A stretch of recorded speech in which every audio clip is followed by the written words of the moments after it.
Before this video starts, please note that everything said in this video could change in the future, as this is a live service game and patches made after this video's release date could alter or revert changes in features. Thank you all so much for watching, and I hope you all enjoy the video. Hi everyone! Among the many different things you have to do in order to succeed in PokeNexus, one of them stands out above the rest. Fiscal responsibility. Between buying various Pokemon, TMs, and other important items, or gambling, you can definitely find yourself spending a lot more than you'd like. Back in 2020, I decided to tackle this problem with my own money-making guide and, well, I don't exactly know what I was thinking back then. So because the question of, how do I make money fast, is so common, I've decided to make a brand new, more reasonable, and more accessible money-making guide. Thanks so much to my buddy Raspberry Jelly for checking this over, and let's sit back, relax, and get some cash.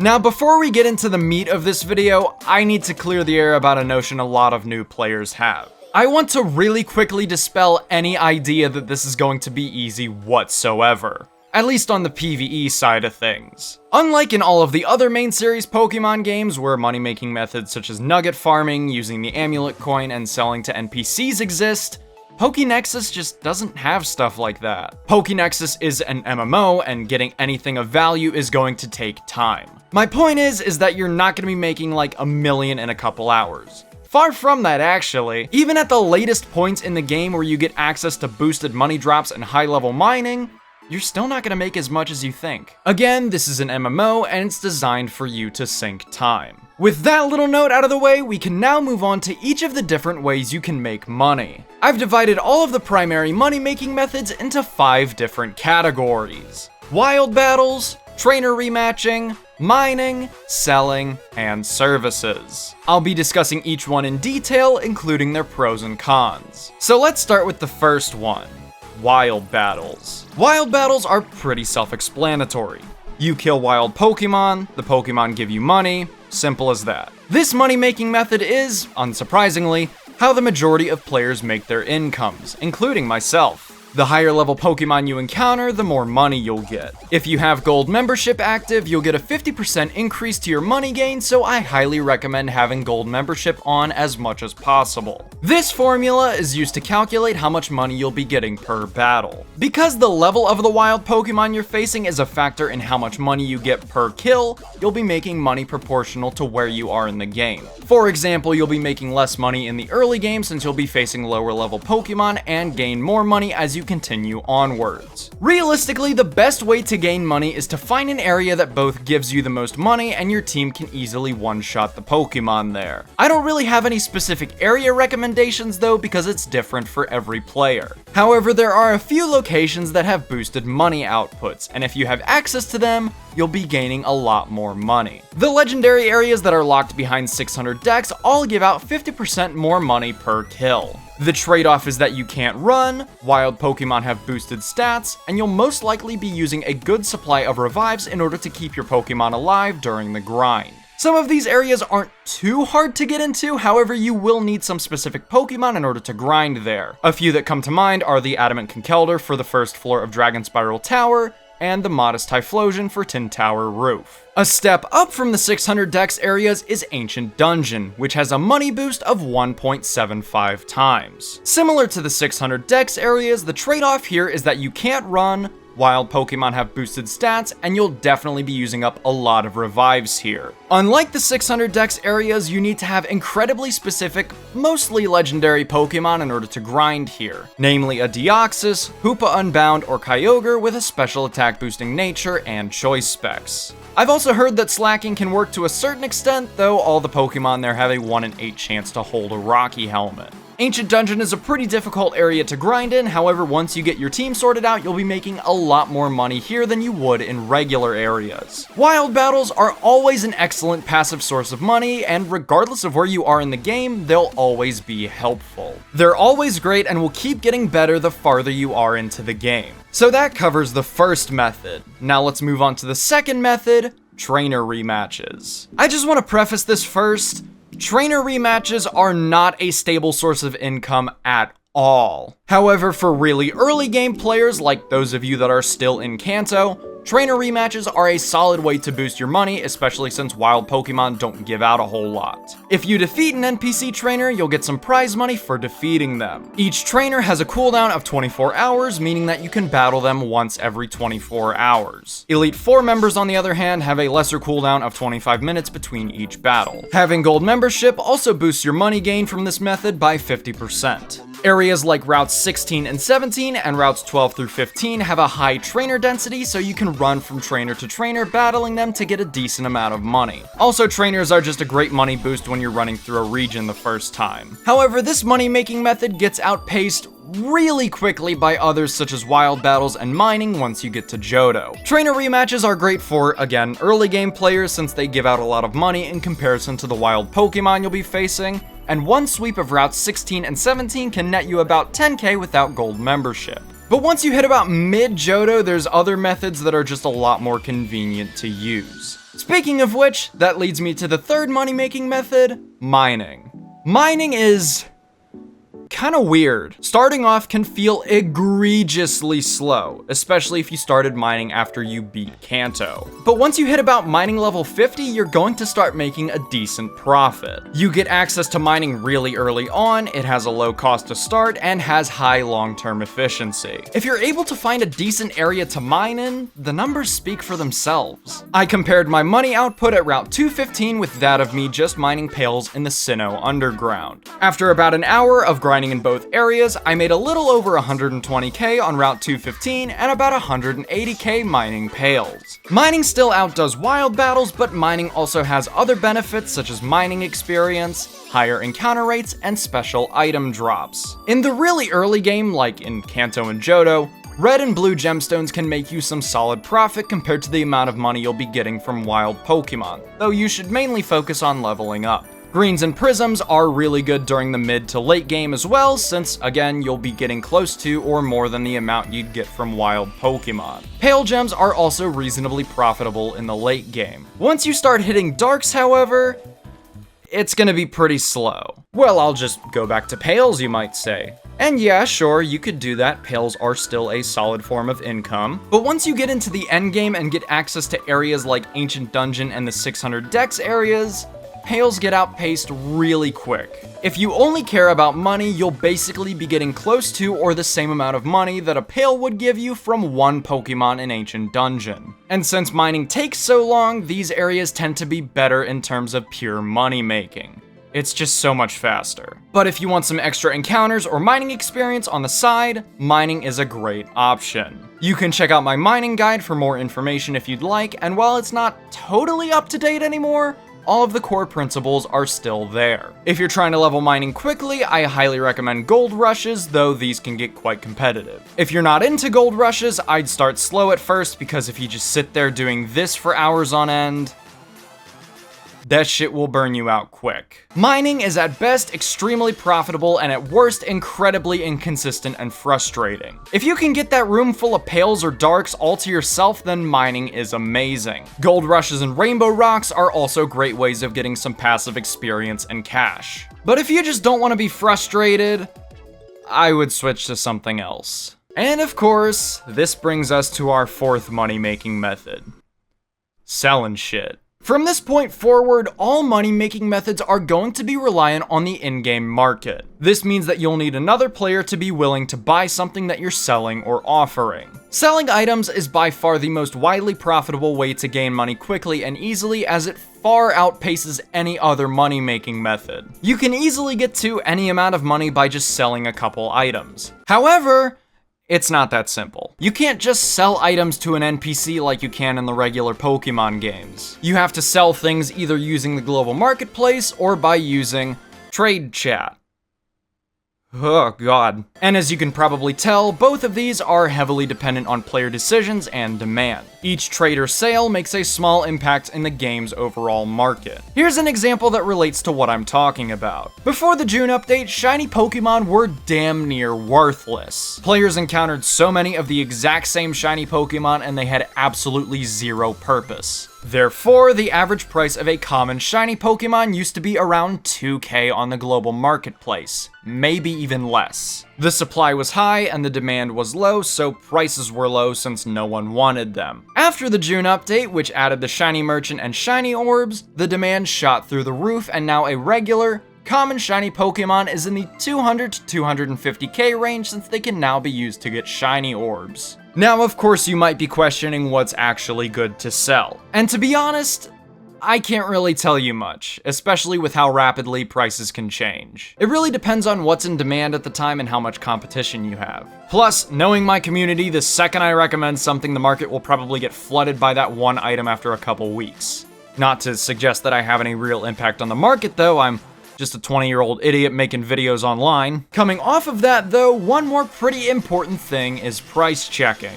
I'm not going to be listing any prices in this video since they fluctuate too much for me to give you a set in stone price. If you're interested in getting something price checked, I recommend either just checking the global marketplace to get a general idea of how much it's going for, or you can ask to get something checked in the official PokeNexus Discord server. To make all this information a little bit more digestible, I've broken up selling into 3 different categories. The first of which is drop farming. Drop farming is basically what it sounds like. Farming rare drops to sell to other players. These can include, but are not limited to, rare evolution items, legendary feathers, and other map-specific drops such as mega stones and legendary baits. If you combine both wild encounters and drop farming, you can effectively double your income during your grind. Drop farming is really easy to get into, as the only thing you'll realistically need is a good Pokemon with the ability Compound Eyes, which increases drop rates. Galvantula is the only real viable option, so I recommend picking one up during the Halloween event.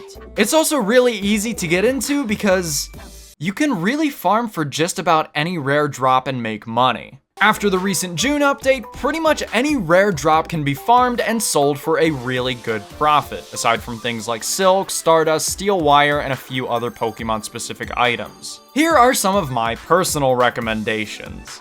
Any of the Altering Cave drops, any of the Ancient Dungeon drops, legendary bird feathers, surfboards from the Hoenn and Sinnoh Safari zones, and pretty much any of the evolution items that aren't stones. The highest selling ones right now are the Deep Sea Tooth and Deep Sea Scale dropped by Clam Pearls. Aside from those, here's a couple extras that I thought I might throw in. A lot of them don't fit the drop criteria, but they're still pretty good sells regardless. IV resets and IV gems are always solid sells, since IV resets are always useful and they're consumables. Casino tokens aren't terrible, but you'll have to get a decent amount of them in order to make any profit. Any of the box items sell for a pretty good amount as well, especially with the new jackpots added to the TM and Evo Stone boxes. This also includes Easter eggs from the Easter event and trick-or-treat bags from the Halloween event. Similarly, gold membership tickets are pretty good as well, since they're always in demand. Obviously, 7-day and 30-day tickets are the best, however, 1-day tickets can be sold just fine as well. Like I mentioned previously, it seems like that for now, shiny Pokemon will continue to keep their value.